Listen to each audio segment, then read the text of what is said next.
কিছুদিন পূৰ্বে এখন ৰাজহুৱা মঞ্চত মন্ত্ৰী চন্দ্ৰমোহন পাটোৱাৰীয়ে কৈছিল, মোৰ এখন পাণ দোকানো নাই, মই নোহোৱা হলে মোৰ সন্তানৰ অৱস্থা নোহোৱা হ'ব। এই মন্ত্ৰী কৰিবলৈ গৈ সংসাৰত আউল লাগিল মন্ত্ৰী চন্দ্ৰমোহনৰ। স্বামী চন্দ্ৰমোহন পাটোৱাৰীৰ বিৰুদ্ধে ক্ষোভ উজাৰি ফেচবুকত ধাৰাপাত লিখিছে সাহিত্যিক ৰীতা চৌধুৰীয়ে। নিজৰ কন্যা সন্তানক আহাৰ যোগান ধৰাটো গাফিলতি কৰিছিল চন্দ্ৰমোহন পাটোৱাৰীয়ে। বাতৰি কাকত বিক্ৰী কৰি কন্যা সন্তানক পোহপাল দিছিল ৰীতা চৌধুৰীয়ে। ৰাজহুৱা মঞ্চত চন্দ্ৰমোহনক জনাব দিলে পত্নী ৰীতাই। পাণ দোকান, বাবা মাইনা আৰু আমাৰ আত্মসন্মান। দুদিনমান এটা বিশাল আৰু নিৰ্জন চৌহদত অকলে আছোঁ। অলপ জিৰণিৰ বাবে আৰু সন্তানসকলৰ বাবে কৈ যাব লগা কথাবোৰ ৰেকৰ্ড কৰাৰ বাবে প্ৰস্তুতি চলাবলৈ এইখিনি একান্ত সময়ৰ প্ৰয়োজন আছিল। সামাজিক মাধ্যমত পোষ্ট দি থাকিলেও জৰুৰী বিষয়বোৰৰ বাহিৰে একো কথালৈ মন দিয়া নাছিলোঁ। সেয়ে মোৰ গৃহস্থই নিজৰ সন্তানক সাঙুৰি লৈ দিয়া মন্তব্য চকুত পৰা নাছিল। কালি ৰাতি এজনে কথাটো জনালে আৰু মই বিচাৰি উলিয়াই বক্তব্যখিনি শুনিলোঁ। এই বিষয়ে তেওঁৰ লগত মই কথা পতা নাই, প্ৰয়োজনো অনুভৱ কৰা নাই। যিমান পাৰোঁ চমুকৈ ৰাজহুৱাভাৱে ক'বলগীয়াখিনি কোৱাৰ চেষ্টা কৰিম। যেতিয়া এজন ৰাজনীতিকে ৰাজহুৱাভাৱে কয় যে তেওঁৰ সন্তানক এখন পাণ দোকানো কৰি দিয়া নাই আৰু তেওঁৰ মৃত্যু হ'লে লণ্ডন আমেৰিকাত পঢ়ি অহা সন্তান দিশাহাৰা হৈ যাব, তেতিয়া সেই মন্তব্যৰ ৰাজহুৱা উত্তৰ দিয়াৰ প্ৰয়োজন আছে। কাৰণ তেওঁৰ সন্তান দুটাৰ এগৰাকী মাকো আছে, যি টান মাটিত থিয় হৈ মূৰ তুলি জীয়াই থাকিব খোজে আৰু আছেও। বাবা আৰু মাইনা মোৰো সন্তান।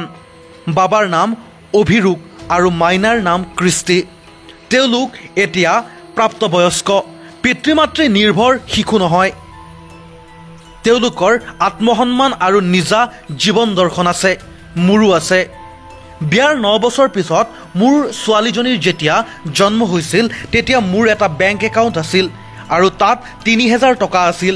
মাতৃ হোৱাৰ পিছত মোৰ দায়িত্ব সন্তানৰ যত্ন লোৱা, সঠিক পথ দেখুওৱা আৰু নিৰাপত্তাৰ ব্যৱস্থা কৰা। কিন্তু MLA হৈ থকা তাইৰ পিতৃয়ে যেতিয়া তাইৰ আহাৰ যোগানত গাফিলতি কৰিছিল আৰু পইচা বেংকৰ পৰা উলিয়াই কিনাৰ সময় নাছিল, আৰু যেতিয়া উপায় নাপাই দীপক বৰ্মন নামৰ ল'ৰা এটাৰ হতুৱাই বাতৰি কাকত বেছি সেই পইচাৰে কিনি আনিব লগা হৈছিল, তাৰ পিছত মই সেই দায়িত্ব নিজৰ হাতত তুলি লৈছিলোঁ। উপাৰ্জন কৰা প্ৰতিটো পইচা মই তেওঁলোকৰ ভৱিষ্যত আৰু বৰ্তমানক আগত ৰাখি ব্যয় কৰিছিলোঁ। কলম তুলি লৈছিলোঁ, নিজকো শক্তিশালী ৰূপত গঢ়ি তুলিছিলোঁ। তেওঁলোককো ক্ষমতাই দিয়া সুবিধাবোৰৰ পৰা আঁতৰাই সাধাৰণ জীৱন জীয়াই থাকিবলৈ শিকক বুলি আৰু বিশালতাৰ জগতৰ লগত পৰিচয় হওক বুলি দিল্লীলৈ লৈ গৈছিলোঁ। লণ্ডন আমেৰিকালৈ ময়েই তেওঁলোকক পঢ়িবলৈ পঠিয়াইছিলোঁ। তাৰ বাবে মোৰ সমস্তখিনি উজাৰি দিছিলোঁ। মই ক্ৰুটিবৃস্তুতিহীন নহয়, কিন্তু চেষ্টা কৰোঁ। অভিৰূপে ক্লাছ 8ৰ পৰা বিভিন্ন ঠাইত গীটাৰ আৰু ড্ৰাম বজাই উপাৰ্জন কৰিবলৈ আৰম্ভ কৰিছিল, মোৰ হাতত আনি দিছিল। এতিয়াই কৰে, তেনেই সাধাৰণভাৱে জীয়াই থাকিবলৈ সেইখিনি যথেষ্ট। নিজেই পৰীক্ষা দি বিশ্বৰ 5খন কলেজত মিউজিক পঢ়াৰ সুবিধা পাইছিল। তাৰ ভিতৰত তাৰ সপোন আছিল বষ্টনৰ ব্ৰকলি স্কুল অৱ মিউজিকত পঢ়া।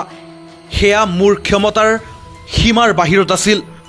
মই তাক কৈছিলোঁ, আনকেইখন কলেজত মই তোমাক পঢ়ুৱাব পাৰিম, কিন্তু ব্ৰকলিত মই তোমাক মাত্ৰ 2 বছৰহে পঢ়ুৱাব পাৰিম। সি বহু ভাবি চিন্তি ক'লে, মোক 2 বছৰ পঢ়ালেও হ'ব, তাৰপিছত মই নিজেই কিবা কৰি ল'ম। মোৰ তেতিয়ালৈ জমা হোৱা সমস্ত ধন, দেউতাকৰ একাউণ্টৰ টকা আৰু খাৰঘুলিৰ ঘৰটো বন্ধকত দি এডুকেশ্যন লোন লৈ পঢ়িবলৈ পঠিয়াইছিলোঁ। পইচা দিব নোৱাৰাৰ বাবে তাৰ পঢ়া আধৰুৱা হৈ থাকিল। ক'ভিডত সি উভতি আহিল। মই অলপ দূৰদৰ্শী আছিলোঁ আৰু এটা প্লেন বিৰ কথা ভাবি তাৰ মিউজিচিয়ান বন্ধুবোৰৰ সহযোগত এটা ষ্টুডিঅ' আৰম্ভ কৰিছিলোঁ। সি উভতি আহিছিল মিউজিকৰ জ্ঞান, অভিজ্ঞতা আৰু আত্মবিশ্বাস লৈ। কাম কৰি খাই সি। কৃষ্টি এগৰাকী আৰ্টিষ্ট, ছবি আঁকে, জন্মগতভাৱে নান্দনিক কামত পাৰদৰ্শী। তাই নাগালেণ্ডত গৈ খ্ৰীষ্টমাছৰ দোকান দিয়াৰ দৰে কামো কৰিছে। যদিও তাই বৰ আলসুৱা, কিন্তু প্ৰয়োজনত পাহাৰ ডঙাৰো শক্তি আছে। জীৱনৰ সকলো প্ৰয়োজনীয় প্ৰশিক্ষণ মই তেওঁলোকক দিছোঁ। দুয়োজনৰে হাতৰ বিদ্যা আছে, চলিব পাৰিব। কিন্তু ক্ষমতাশালী পিতৃৰ ঘৰত ডাঙৰ হোৱা ল'ৰা ছোৱালী দুটাই এনেকৈ কাম কৰি স্বাৱলম্বী হৈ জীয়াই থাকিব পাৰিব বুলি জানিও তৃণমূলভাৱে সুবিধাজনক পৰিৱেশৰ শৈশৱ আৰু বৰ্তমান পাৰ কৰা সন্তান দুটাৰ ভৱিষ্যতক লৈ মাতৃ হিচাপে মোৰ নিৰাপত্তাহীনতা আছে। সেয়েহে এটা পাব্লিছিং হাউচ খুলিছোঁ। মিউজিকৰ ক্ষেত্ৰখনত অনিশ্চিত। মই মাতৃ হিচাপে নিজৰ সন্তানক আনৰ ওচৰত হাত পাতি জীয়াই থকাৰ কথা কল্পনাও কৰিব নোৱাৰোঁ। মোৰ ভয়ো লাগে আৰু খুব দুখ লাগে। ল'ৰা ছোৱালী দুটাক ৰাজনৈতিক আৰু প্ৰতিকূল পৰিৱেশৰ মাজত মানুহ হিচাপে গঢ়ি তুলিবলৈ মই চেষ্টাৰ ক্ৰুটি কৰা নাই। ল'ৰাটোৱে কয় চিন্তা নকৰিবলৈ, কয় মই কিবা এটা কৰিম।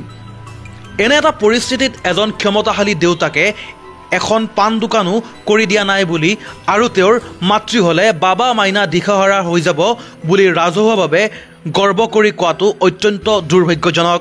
ই আমাৰ কাৰণে অপমানজনক।